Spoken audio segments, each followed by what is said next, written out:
it's painful. You're spending money and time doing it. Like, it's not rational. Like, why do we do this? Like, why are, and ultra endurance running is super popular. And I feel like, I don't know, maybe you think it's also gaining momentum. Sometimes if you're in that world, you probably see it even more. It's still a small fraction of the population, but still, it's still something that people do. Like, why? Yeah, why do you think we're attracted to this? Yeah.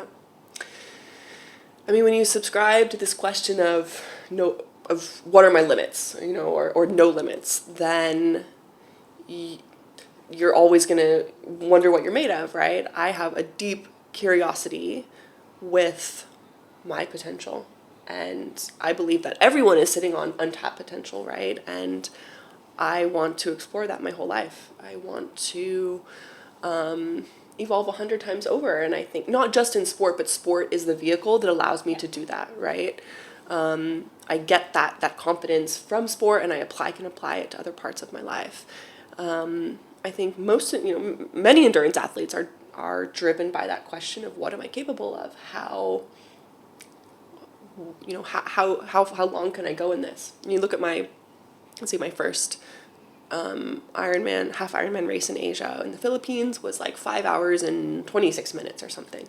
And I was like, I was so proud of myself at that time, right? It was really hard, and I tried really hard. And then a month ago, I went 4 hours and 39 minutes. Wow. So, my question is, well, can I go faster? Where can I make these gains, right? And you have to keep it all in check, right? Yeah. Because you can always go faster. Yeah. There's always, and it can always be better, and there's always going to be somebody who's better than you. Always someone better than you. Someone will always go faster. So I think those are healthy questions to ask, and then, what do I need to do to go faster, and does that fit into the larger picture of my life, right? And I think if you can keep it all in balance, then it really is. I think for me, I believe it's a healthy pursuit.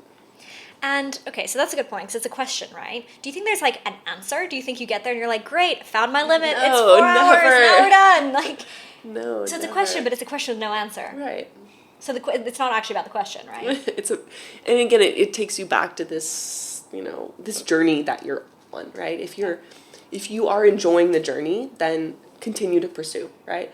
I still love the journey. I love to ride my bike with my friends, and push hard, but then we stop for coffee. Like that, to me, I feel happy, and I feel like this is living, right? Mm-hmm. Or getting up in the morning and going running in a beautiful place, or I